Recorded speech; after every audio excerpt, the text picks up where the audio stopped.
पवन, क्या अपडेट, कितनी देर में अमित शाह योगी आदित्यनाथ पहुंचेंगे, जनसभा को संबोधित करेंगे? 10:50 पर योगी आदित्यनाथ गृह मंत्री अमित शाह के साथ इस महाराणा प्रताप इंटर कॉलेज के मैदान में पहुंचेंगे। यहां एक मंच बनाया गया है जहां सभी प्रस्तावक भी हैं और बाकी सभी चेहरे, जो बड़े चेहरे हैं वो यहां होंगे, चाहे वो स्वतंत्र देव सिंह हो, योगी आदित्यनाथ हो, गृह मंत्री अमित शाह हो या फिर यूपी प्रभारी धर्मेंद्र प्रधान हो। यहां एक सभा रखी गई है। सभा में ज्यादा भीड़ नहीं है, कोविड प्रोटोकॉल को ध्यान में रखते हुए सीमित सभा रखी गई है। यहां सभा में संबोधन के बाद योगी आदित्यनाथ जो लगभग यहां से 250 मीटर दूर कलेक्ट्रेट है जहां मनीष मौजूद है वहां जाएंगे। उससे पहले मंच से क्या कहते हैं उस पर सबकी निगाहें होंगी।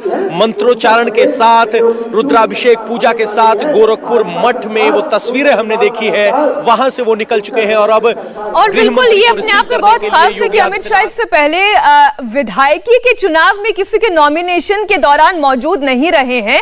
तो ये पहली बार ऐसा है कि नामांकन में अमित शाह आ रहे हैं, तो इसके भी अपने अपने मायने हैं। हम इस पर हमारे मेहमानों से चर्चा करेंगे, लेकिन योगी के नामांकन को लेकर थोड़ी देर पहले पूर्व केंद्रीय वित्त राज्य मंत्री शिव प्रताप शुक्ला से बात की हमारे संवाददाता पवन नारा ने। आप सुनिए। शिव प्रताप शुक्ला जी हमारे साथ हैं। यहाँ गोरखपुर सीट से विधायक रहे हैं, सांसद रहे हैं, कैबिनेट मंत्री रहे हैं और जब आज योगी आदित्यनाथ यहाँ विधानसभा का पहला चुनाव लड़ने जा रहे हैं तो उनसे बात कर लेते हैं। सर, आप यहाँ से विधायक भी रहे हैं, सांसद भी रहे हैं। योगी आदित्यनाथ का विधानसभा चुनाव में यहाँ से उतरना क्या मायने रखता है? ये मायने रखता है कि योगी आदित्यनाथ का ये घर है और यहाँ से चुनाव लड़ने के बाद पूरे पूर्व उत्तर प्रदेश की राजनीतिक में एक प्रवाह आएगा और सारी की सारी सीटें हम लोग भारतीय जनता पार्टी के झोली में डाल देंगे। ऊर्जावान मुख्यमंत्री के रूप में रहे हैं, लोग उनको मानते हैं, तो ऐसी स्थिति में योगी आदित्यनाथ जी का यहाँ से लड़ना भारतीय जनता पार्टी के लिए, हम सभी लोगों के लिए, गोरखपुर के लोगों के लिए काफी हितकर है। शुक्ला जी, आपको ब्राह्मण चेहरे के तौर पे बीजेपी स्थापित करती रही है, आपकी एक अलग पहचान है, पकड़ है, ब्राह्मणों को मनाने की जिम्मेदारी भी आपको दी गई थी। तो क्या ब्राह्मण नाराज थे? ये जिम्मेदारी क्या सचमुच दे जाने की जरूरत थी और क्या ब्राह्मण बीजेपी के साथ होंगे? पहली बात तो यह कि हमको हमेशा भारतीय जनता पार्टी कार्यकर्ता के रूप में मानी है और मैं भी कार्यकर्ता के रूप में ही रहा।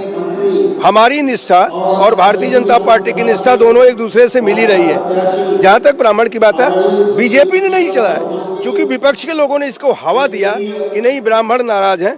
तो मैं इस बात को कहना चाहता हूं कि गोरखपुर नहीं, कहीं का भी ब्राह्मण हमेशा राष्ट्रवादी रहा है और आज वो राष्ट्रवादी पार्टी के साथ है। आदित्यनाथ भी एक राष्ट्रवादी चेहरा है।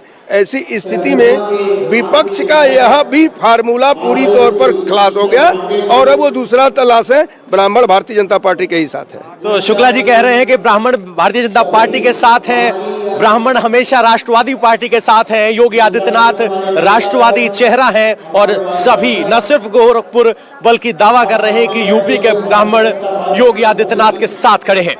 कैमरामैन राजीव के साथ पवन नारा, इंडिया टीवी। इंडिया टीवी हर वक्त हर जगह डाउनलोड करने के लिए सर्च करें India TV news Google play store या ऐप स्टोर पर।